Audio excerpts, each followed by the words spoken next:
just as in the biography of Milarepa, it says that when he returned to the village, his sister has already left and his mother died, his home already destroyed, and all of the farmland are no longer like how he remembered. Upon seeing such a scene, he felt really saddened. And this kind of sadness is unlike our worldly beings. He had a wonderful family. He went out to practice, and after he came back, there's nothing left. I don't know how we can face it.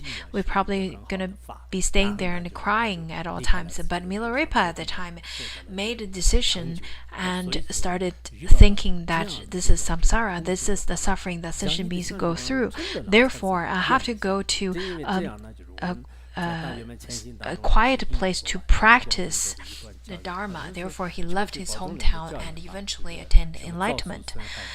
In the Treasury of Fifth Instructions by Longchenpa, it says that when encountering distractions or obstacles, you can encounter the genuine Dharma, and because of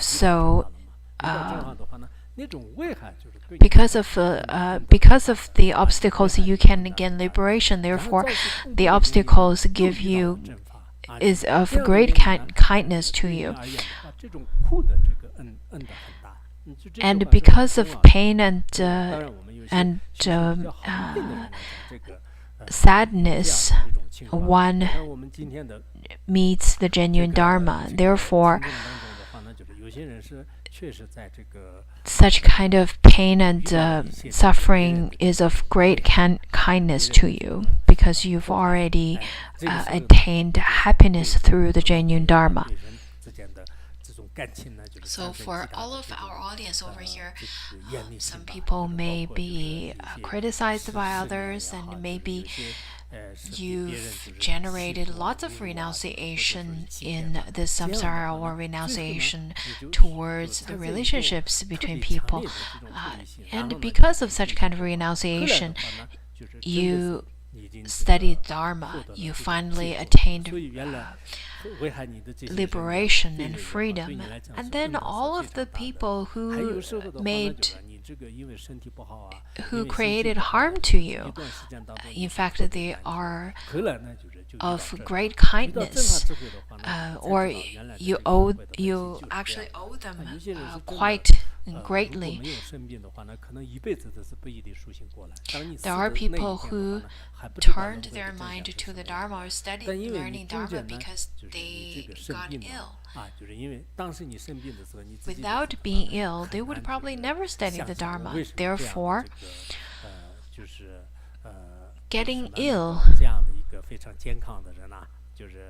could actually be of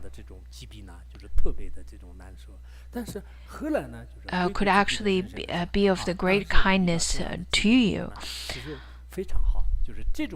It's really wonderful to go through this kind of suffering and pain, because you turn your mind to the Dharma, and then this kind of suffering becomes the most valuable to your life.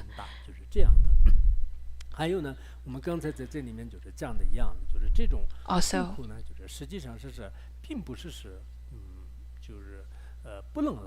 suffering, in fact, is really normal. We have to recognize that. Many people would say that I have to be happy forever, but this is not possible, because samsara is full of suffering. It's very normal. In the Mahanirvana Sutra, it says that in the samsara, in the three realms of samsara, there is no place that is full of happiness only. There is only suffering, especially the sufferings from birth, old age, sickness, and death. In Yogacara Shastra, it talks about 110 kinds of suffering. We, of course, talk about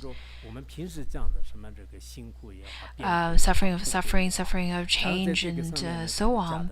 And on top of that, there are 7 types of suffering, such as birth, old age, sickness, and death, meeting the ones that you don't want to meet, and departing with the ones you love, the suffering of not able to get what you want, and so on. On top of that, there's the suffering from coldness, suffering from the excruciating heat, suffering from hunger, suffering from thirst, and suffering from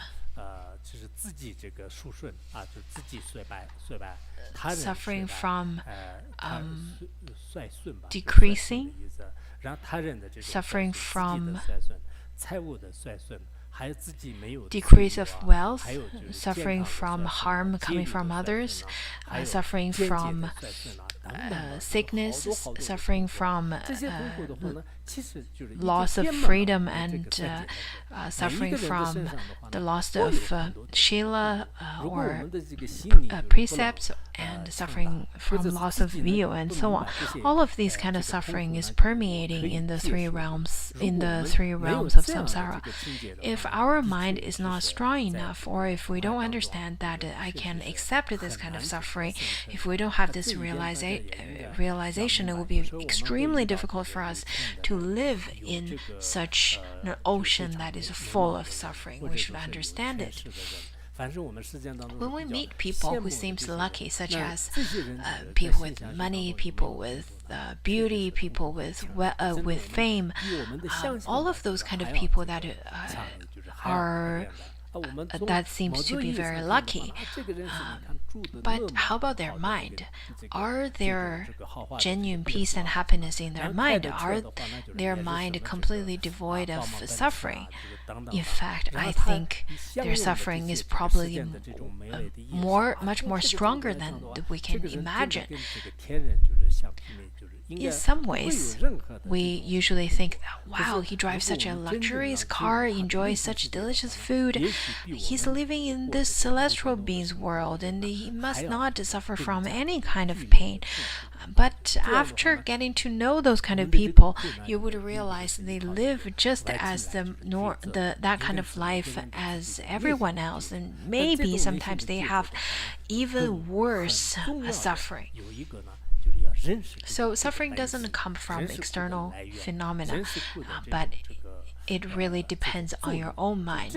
While you're facing this, it is really important to recognize the nature, the source, and the function of the suffering in such a way. Even if you cannot avoid suffering, at least you will be able to face suffering with ease. This is extremely important. When we talk about suffering, when we talk about recognizing suffering, in fact, we know that samsara is suffering. We know that suffering is permeating theme in our life, and after recognizing it and facing this fact, then you are prepared. Just as prison is full of suffering. Once you know it, even if you go to prison, you'll be able to accept that suffering. If you used to think that prison is like heaven, is a wonderful place to be, then once you enter into prison, then you would think that why there's so many problems here, and then it will be difficult for you to stay there.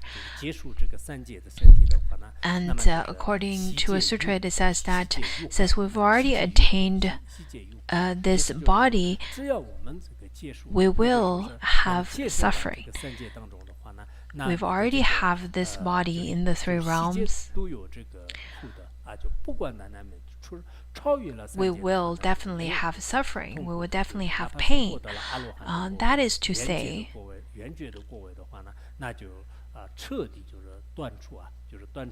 The only way to transcend such a kind of suffering from the three realms is to attain the fruition of arhathood, or fruition of Pratika Buddha's fruition.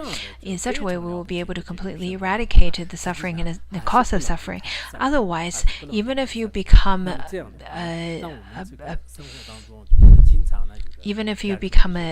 universal monarch, or become a Brahmin, and all of those wonderful titles, whatever great power you have, you still cannot depart from the three kinds of sufferings.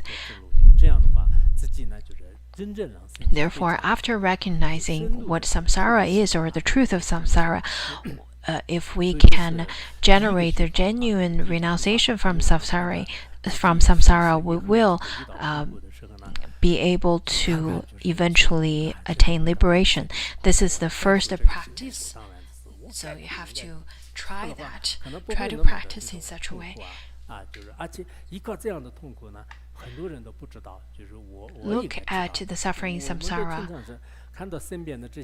When you recognize that the suffering in samsara is just very normal, it's there and it's normal.